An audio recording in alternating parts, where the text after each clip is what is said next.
to another Britflicks.com podcast. My name's Stuart Wright, and today's guest is Christina Mitropoulou, screenwriter and founder of the OWL screenwriting program. Welcome to the show.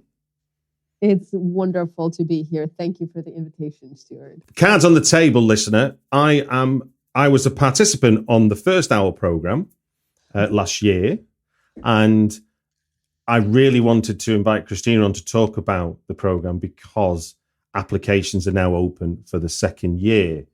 How would you describe the OWL screenwriting program? When you were founding it, what was your vision for it? Well, first of all, it was lovely to have you in the inaugural year last year. The whole class was fantastic.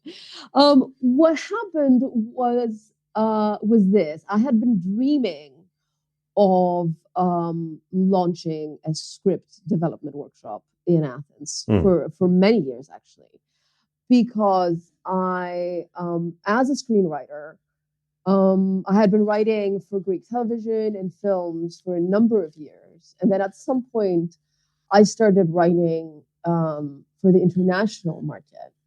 And I thought the rules of the game would be more or less the same. And boy, was I mistaken. So basically what happened is I made every single mistake possible in landing an agent, pitching my project, understanding what a co-production is, understanding the finances, understanding what a showrunner does.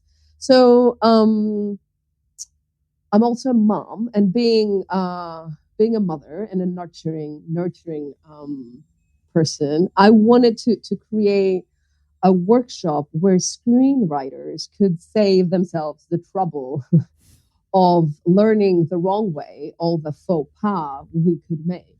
So I wanted to the dream was to create a workshop where we could work on our scripts, the screenwriters could come and work on their scripts and ameliorate their projects, but also understand the business side as well, because I think it's part of the job. I think it's part of the job to know that you need to take notes, you need to do rewrites, you need to be able to collaborate. So I wanted to create a safe environment where people could learn those tools. And we were really lucky because while setting this up, I wasn't alone. Obviously, I had a team and a lot of people helped us out. First of all, the city of Athens, who was basically funding it.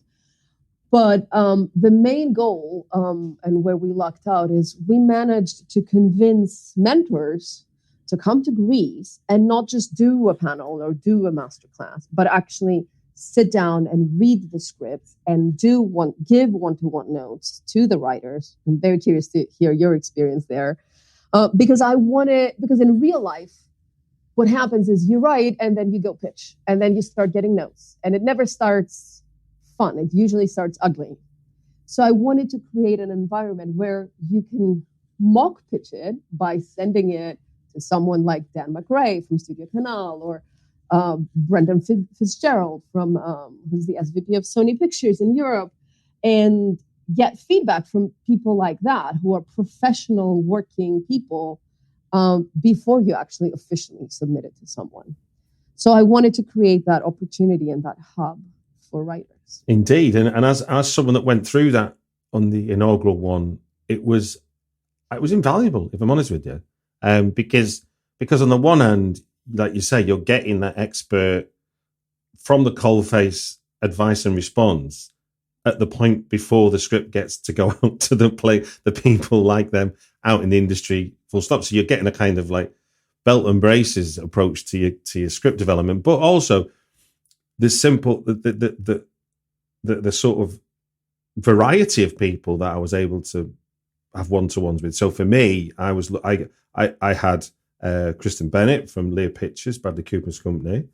Nice. I had Dan McRae from Studio Canal, and I had Peter Strawn, the Oscar-nominated screenwriter. So having that sort of variety of views and having been able to sit down, not only have they read your script, and this is an important thing to get across for anyone listening who's thinking of applying, is you then get 90-minute one-to-one with them. They haven't just read your script and then say, here's some pointers for you. You get to sit down with them and discuss your screenplay with them, get to discuss their reaction. And that's where the best script development happens. The minute you can have a dialogue with someone that's got an insight into your work. Oh, I am so happy you had a good experience with that. And the class was phenomenal too. I mean, I didn't see that coming, but the group of people, the group of screenwriters, the peers, and the group of mentors, we all bonded very well. So it became a very fun and friendly experience on top of all the networking. Yeah, I mean, again, like you said, getting people in who were going to be there for the entirety, not just to come and do a workshop on a writer's contract or what it's like to be in development. You would get up in the morning and get your breakfast, and there would be Dan McRae, and you could have a chat with him just over a croissant, you know, and then you'd be and the OWL organised excursions in the evening. So we were a kind of like a charabang touring around together. We'd go to this place and that place, but that all helped with that because networking isn't a sort of you meet people, then you're in your network. There is a time for that, and a word we were using earlier before we recorded. There's a time for that relationship to percolate, you know, and in that environment. Which was a very safe environment. You were able to sort of grow as yourself and grow in terms of, because you don't know these people, so you can have perceptions of what they might want out of you, but actually you can only be yourself when you're with people for 5 days. You can't be somebody else, and that's a great thing. I am extremely happy to hear that. It was a surprise, to be honest. But we did speak with everyone before inviting them, all the mentors. And that's what we're doing for year 2. Again, we're speaking with the people. So I guess the personalities that gather are also important, because the people that come with an open mind and an open heart, and the willingness to read and put their time to meet the writers and speak with them. So you got to be a nice bloke to do that. Yeah, you know, and I think that's part. I mean, not to make it sound like it's going to be overwhelming for someone coming on it, but I think you've got to be prepared to be open to meeting new people and letting that happen. You know, not make it. You know, you're not picking and choosing who you're going to talk to or not talk to, as it were. It's very much about you're all there together, so make it a together experience. Not I'm going there to win or I'm going there to do this. You know, whatever that might be. That would be kind of. I think that would be the wrong attitude to go into it. Correct. Though we do give awards. I was going to say yes. I mean, that wasn't me trying to wedge in a kind of segue. Well, but it was a well-deserved award, Stuart. Yeah, no, that was a very proud moment for me. For those listening, Stuart did receive the award for Best Feature for an incredible screenplay. I don't know if we're allowed to say that. Well, but you've said it now, and I won't edit that out. But what I should, but for the sake of the program, it is you go away for 5 days to Athens, where you have the one-to-ones, you have the workshops, you have all the excursions and the getting to know each other. Then you come away from that experience with an action plan that is what you're going to do with the next draft.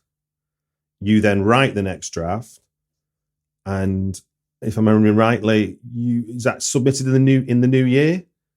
Yes. So we are making some changes this year. We're keeping the core values intact. So the screenwriters will come to Athens for 5 days to meet with the mentors and get all the feedback and the development notes that their projects deserve. And then they'll go home, hopefully let those notes gestate and speak. There will again be a professor from university. It's going to be Scott Myers this year, who is coming from DePaul. And he's a wonderful professor, and he is the author of a great book, by the way, called The Protagonist's Journey, which is a great book for screenwriters. So then the screenwriters will do more one-to-one sessions in February with Scott. And this year, we're also going to do peer-to-peer reading. So we're going to split, in addition to the one-to-ones, the writers are going to be split into 2 cohorts, the film cohort and the television cohort. Okay. And read each other's work as well. And in order to basically better filter all the notes they will be given, it's easier to then have a final session where the writers can sit down with their fellow writers and with Scott and say, okay, this is what happened. These are the notes I got. This is what the direction I feel I should take now. Got you. So they rewrite and then regroup online in February. Mm-hmm. And then the OWL circles back and closes. It's going to close in September of 2024 back in Athens.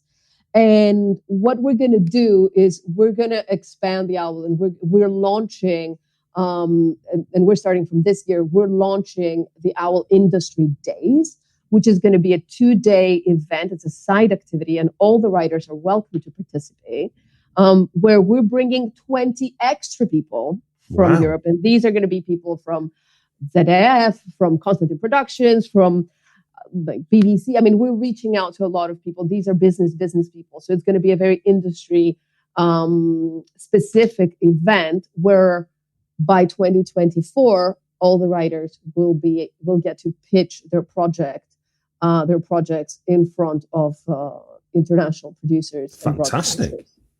Yes, we're very excited for this. So what we should tell people is, for those wanting to apply, I'll put a link in the show notes so where people to go. So what do you ask for in the application? What's the criteria, and what do people need to give? Well, this is for professional writers, so people that have some experience, a first feature or some hours of television, because the workshop is not, it doesn't teach the basics. It's really development. It's really further ameliorating the craft and giving the business tools. Okay. Credits aside, the application is really simple. It basically asks for, it's a project-driven workshop. So you need to have a full script, either a feature film or the pilot of a TV show, a 1-hour drama. The one requirement that we have, because it's an Athens-based workshop, is that the projects can be shot basically in Athens and Greece. So it can be adapted to be shot here. They don't need to be about Greece. Really, anything can be shot here, even interior shots, even a series like Tehran has nothing to do with Greece, but all of it was shot here. So because Greece has launched a very lucrative cash rebate system and we're attracting a lot of productions here, a lot of producers are looking to bring their work here, but they don't know of enough projects that can be shot here. Okay. So we're looking to match the writers and the producers and make magic happen. Fantastic. It sounds suitably ambitious. Well done. Thank you. Thank you. Now, the closing date is when? It's August 20th. There's, any information, feel free to check our website, and the applications are on Coverfly. Brilliant, brilliant. Well, thanks for sharing that. Thank you, Stuart. We're going to move on to the fun part of the show, where I get to hear Christina's 3 films that have impacted everything in your adult life. Are you ready for this, Christina? I am so ready for that. Brilliant. Now, I'll just explain the rules as little as they are. Christina's given me 3 films. We're going to talk about each of those films for 5 minutes. And when we hear this noise... Oh, boy. You can hear that at your end, okay? Loud and clear. Excellent, excellent. Right then, without further ado, let's jump in to 3 films that have impacted everything in your adult life. Christina, Star Wars Empire Strikes Back, 1980, written by Lawrence Kasdan, directed by Irving Kershner. Where's this fit in your fond memories of film? Tell us more. Star Wars. Star Wars is major. Star Wars is massive. It fits so well my adult life that my husband and I got married to the Star Wars opening theme music, just so you know. Oh, that's amazing. So Star Wars, I saw it at a young age, obviously not when it came out. I wasn't not that young, but I saw it really young, and I remember being fascinated by the world and the opportunity. Yeah. And not quite grasping a lot of things. And then I saw it again. I mean, we saw the whole trilogy before the new trilogy came out, and again before the new trilogy came out. And every time, I can't stop watching it. Every time I watch it, it's just purely entertaining. It's mega. It's a space odyssey, and it's so well developed. Like it has. Here's what I like about Star Wars. I'm Greek, so Okay. I am very like Greek tragedy is in my DNA. It's in everything I've been reading since high school, and in my view, especially Empire Strikes Back. Spoiler alert, Luke, I am your father. That's very Greek. That's very tragic. The whole story. I mean, it's phenomenal, and the visual effects are great, and blah blah blah. But what I love is how deeply troubled by fate, but how deeply troubled the characters are just by fate, by where and when and by whom they were born, and it's a theme that keeps that. Well, I find it very dominant, and I'm very drawn to it. And it's fun. Yeah, because I mean, it's interesting, isn't it? Because you've got the big space opera, the sci-fi, the laser guns, the spaceships, which appeals to the kids, the kid stuff. But the drama is really universal and cuts to the heart, doesn't it? It's not the big emotional beats of all the trilogies is always about somebody being dramatically. I think so. I think that's why the show has persevered. The film and everything that's spun off after that has persevered because it's very universal, and it's founded on prototypes. It's founded on the basics of storytelling, but it's at the same time very entertaining. I mean, for no reason I used to be very into sophisticated art house films, and then I saw that thinking I'm not going to like it. Basically it was my friends who are old boys, and they dragged me to the theater, and I'm like, this is not for me. And I ended up dressing up as Princess Leia and putting my hair up, and it is very enjoyable in an unapologetic way, if that makes sense. I have to ask, if you got married to, if the opening theme tune for Star Wars is what you walked out to at your wedding, how soon into your relationship was the mutual love of Star Wars outed for the pair of you? Probably pretty early. Yeah. Probably pretty early. I mean, I remember when Force Awakens opened, we both went there fully nerded out. Though, to be honest, it's not a huge part of our relationship. It's just we're both. I mean, I have a background. I'm a screenwriter. I have a background in acting. My husband is a rock singer. We're both very loud in our parties, so we wanted a very loud theme that anyone would understand that the Force is coming. and all our friends know the same theme, so it was my wedding was a fun rock party, I'd like to think, at a beach. Excellent. So do you have a I mean, Empire Strikes Back in particular, do you have a favorite scene? My father, I am your father. I didn't see that coming. The revelation was huge for me. Oh, there's our first 5 minutes already stopping us in our track. That was 5 minutes? Yeah. Wow. Okay. Right then, moving swiftly along, but stepping back in time, but also going into a future. 1968, written and directed by Stanley Kubrick, aided by Arthur C. Clarke. We've got 2001, A Space Odyssey. Where do you first see this film? Where does this feature in your film life? This was featured quite late in my life, actually. Okay. And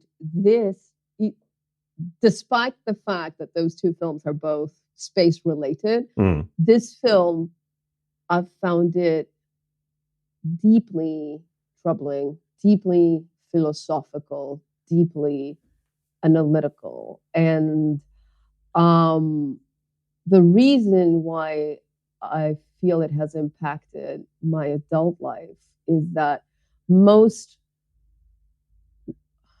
I could talk about the movie a lot, but the way it has affected me is that every time I tackle a theme as a writer, as a thinker, as a philosopher, as a friend, but whenever I go one level deeper, the themes are very often, I very often use that film to explain what I mean. So, for example, for those who haven't seen the film, A, you should. B, you should with patience. B, there is, so the film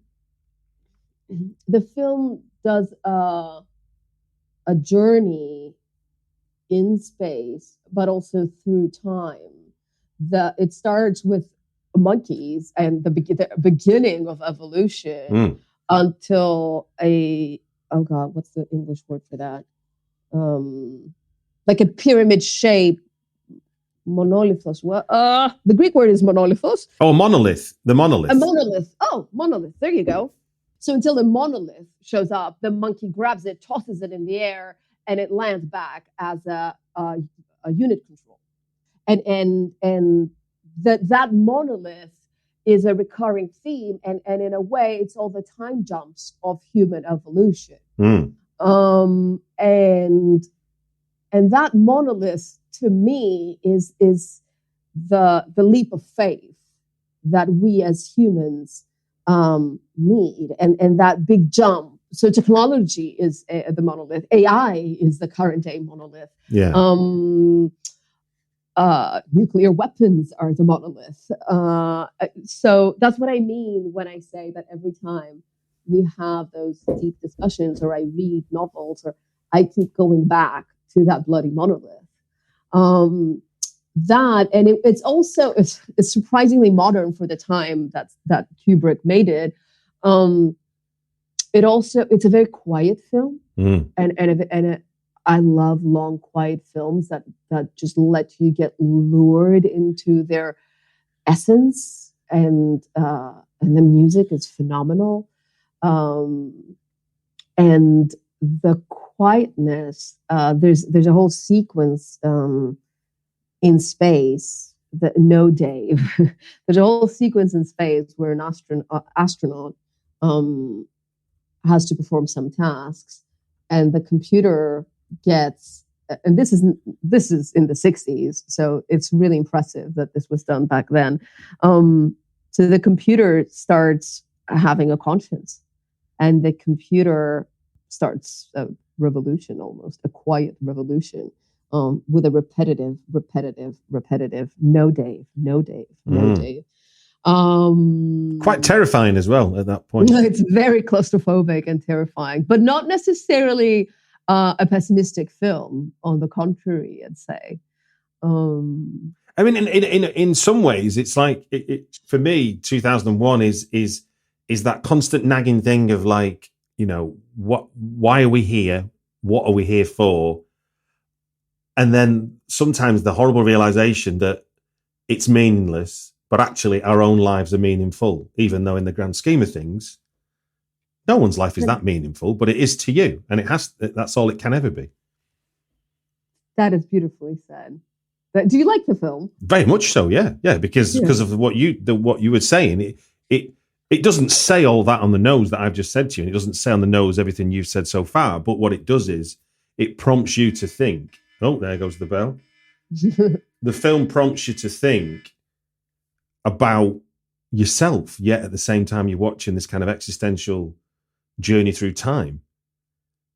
It's kind of like, we know we evolved from apes. We know we did. We at this point we know we've done space travel, but we don't. The idea of joining those two things, like because in a way, I guess 1968, we've landed on the moon, so we've kind of got the future and the prehistoric past all kind of coming together as like in one moment, and therefore we're constantly looking backwards and forwards, aren't we? I mean, the idea now that I think somebody said, like, in the last 50 years we've progressed technologically faster than the previous 5 centuries. Crazy, isn't it? And you know, we as human beings have to keep up with that. And I think ultimately, and I think that it makes sense that the film would be as slow as it is, because slow is not a pejorative thing to say it's boring. It's that the slow allows you the time to consider what it's showing you and what it means to you. Precisely, you need to travel through the slow. Yeah, and we're still looking for that monolith. Yeah. Humans, it's our nature. I mean, yeah. I mean, you think about the debates that I had about the Big Bang versus God. You know, we still haven't worked it out.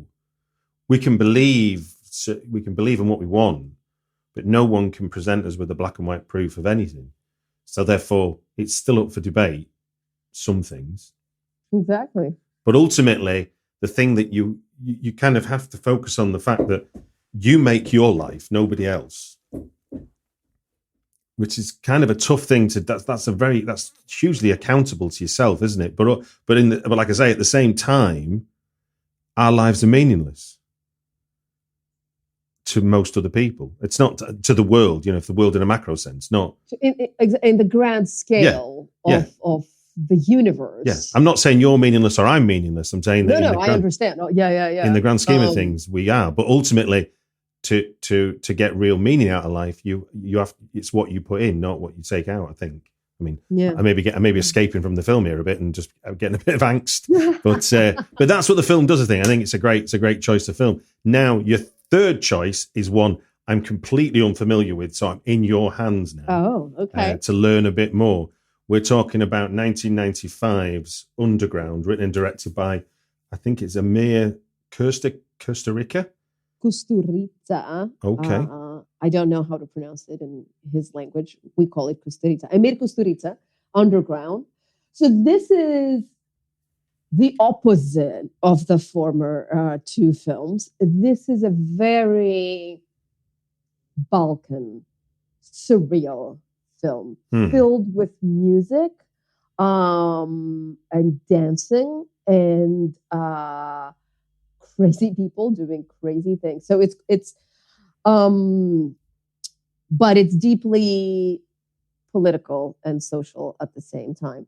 So the film, it's called Underground. The story is what it's about. It's about a group of Serbian socialists. I know that much. It's a group of Serbian socialists who are preparing a revolution, and they are because they need to go undercover. They live underground, literally underground. Okay. So the film is set under in this surreal setting where these people have surreal lives. Like they take joy and they flirt and they dance and they have sex, but they prepare for a revolution. And there's a love triangle and it's very fiery. And what struck me about the film is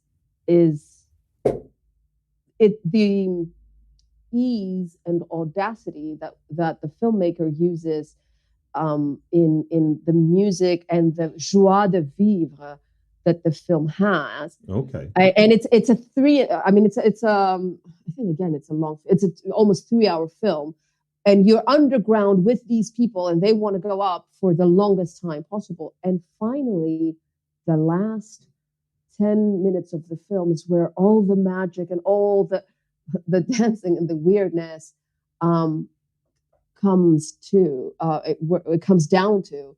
So at the last 10 minutes of the film, the people come up and there's no war, and they stand on an island, and the island starts breaking into pieces. Oh my word. And this is 1995. This is a Serbian director, and at the time, his country was being broken into pieces. And you don't see that coming. I mean, you know it's political because it's a group of socialists who prepare for the war, but the war has already happened. The country's already broken to pieces, and it's beautifully heartbreaking in many, many ways. So I love that film because I, as a screenwriter and as a person who loves films, I was drawn by how you can tell one story, but really you're telling a different story, and you can use storytelling and narratives and different mediums to show whatever it is you want to show, but you don't need to be didactic in any way. You can have. It's the first time I saw a surreal film. It's the first time I saw something that was not the typical narrative that I was used to from my. I was going to. That's what I wanted to ask. Reading around about it, but having not seen it, how does the surreality of the drama help make the point if it's not making the point on the nose, as it were? It honestly, I think I almost don't know if it wasn't written and directed by the same person. Like, I don't know if I were to write that and you were to direct it, I don't know if it could be in the same. Like, this is the kind of film that an auteur would make because it's not. It's a very culturally the Serbian culture. We are very our cultures are very, very similar. So the culture and the music and the attitude is immersed in these people. So they behave in a way that no offense, no Englishman, no American person, no German person would ever behave. And frankly, that's how it is. I mean, during the war and the bombings in Serbia, there was at the time there was a video release of this violin player who just kept playing violin at a square while they were bombarding the city around him. It's in their culture, and I'm not Serbian, but it's a beautiful element, and it's a different approach to life. Wow, no, it sounds like something I should be watching. So I will. I think you'll enjoy it. Enjoy it. It sounds fascinating. Well, look, we've reached the end of 3 films that have impacted everything in your adult life. Thank you. We've had Star Wars Empire Strikes Back. We've had 2001 A Space Odyssey. And as you just heard, we talked about Underground.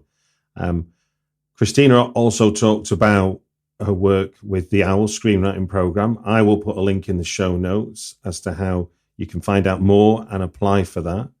And it just gives me to say thank you very much for joining us on the Britflicks podcast. Thank you very much for having me. It was a pleasure.